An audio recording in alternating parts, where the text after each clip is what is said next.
Begin with the object. A gate. Not a grand one. That's the whole problem. We expect important doors to look important. Bronze, columns, a threshold you feel before you reach it.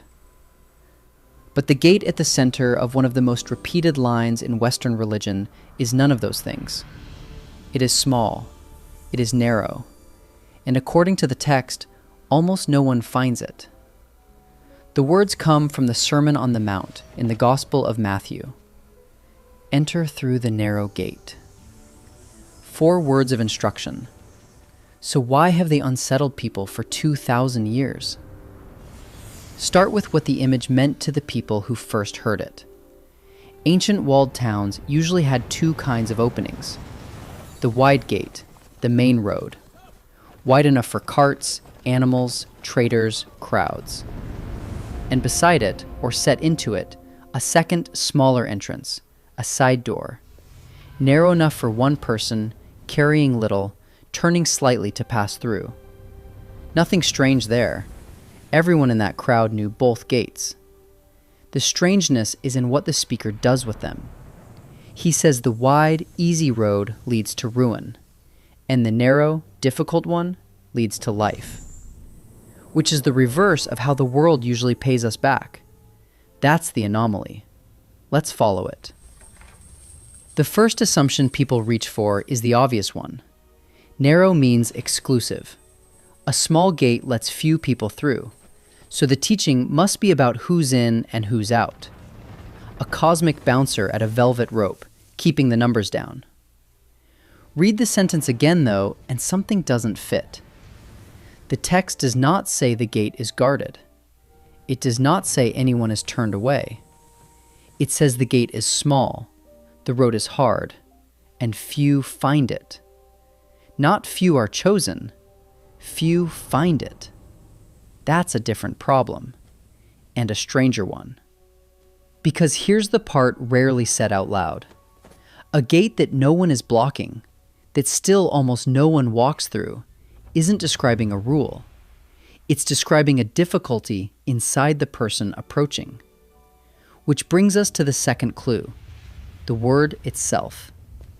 The Greek behind narrow doesn't only mean thin. It carries the sense of pressure, being squeezed, compressed. The same root sits under words for tribulation, for affliction, for being pressed on every side. So the narrow gate isn't just small, it's tight.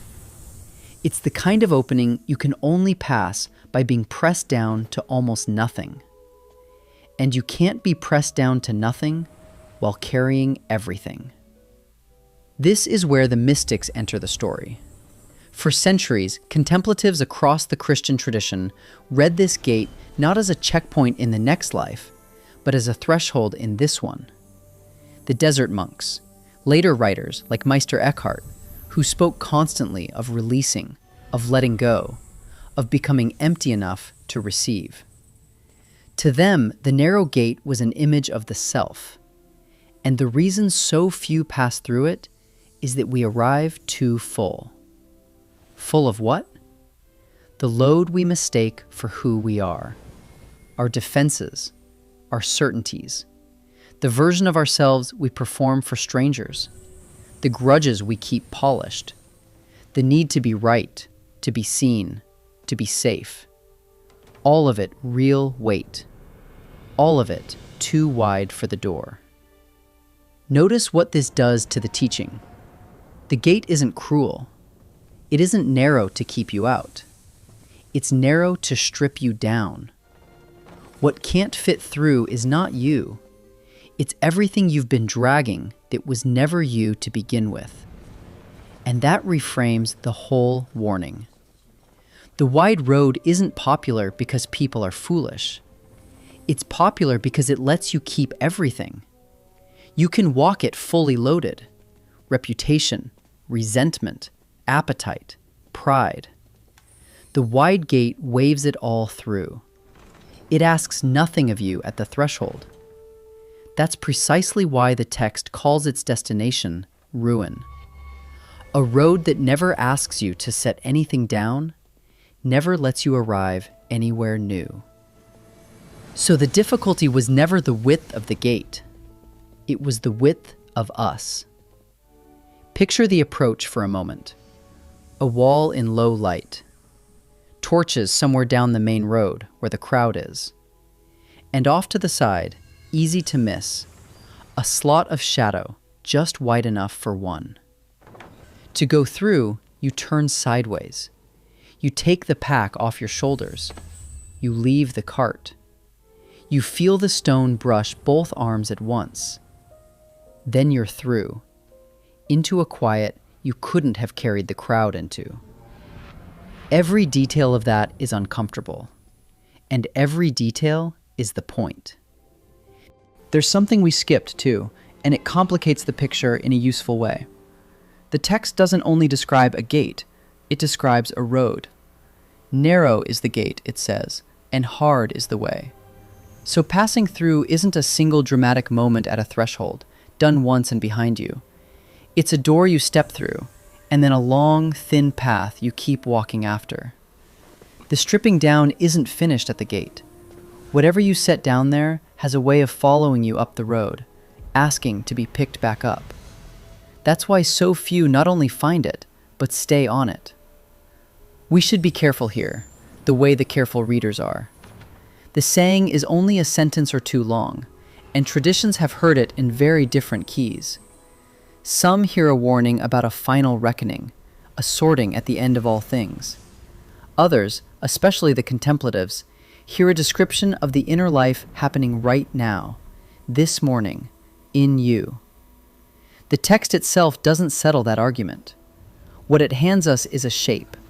Small gate, hard road, few who find it. And what each of us brings to that shape says nearly as much as the words do. This leads us to a question the passage quietly plants and never answers out loud. If the gate has stayed the same size for 2,000 years, what changed? Why do so few find it now? The honest answer the mystics give is unflattering. Nothing about the gate changed. What changed is how much we carry and how attached we are to carrying it. Our age is built to widen people. More to own, more to defend, more to be, and to be seen being. We measure a life by how much it has accumulated, then wonder why it feels too big to move. The gate held its shape. We just kept growing wider. And that's the detail worth holding on to, the one planted at the very start. The gate is not grand. It never was. We keep searching for the important door, to look important, guarded, far away, reserved for someone holier than us. The whole time it's small, unremarkable, and close. Close enough to step through today. The problem was never finding it. The problem is what we refuse to put down in front of it. This is a threshold we've stood at before, in other words, under other names. The kingdom that was said to be within. The self that has to be lost to be found. Different teachings, and each time the same narrow shape at the center. Which returns us to where we began. Begin with the object. A gate, not a grand one. Only now the smallness means the opposite of what it seemed. It isn't a barrier. It's an invitation with a cost. Everything that won't fit through it was already too heavy to keep. The narrow gate asks one question, and it asks it of everyone, the same way, every day. Not are you good enough. Not are you chosen. Simply, what are you willing to set down? Stand at your own version of that gate tonight, and you already know what's too wide to bring. Keep seeking.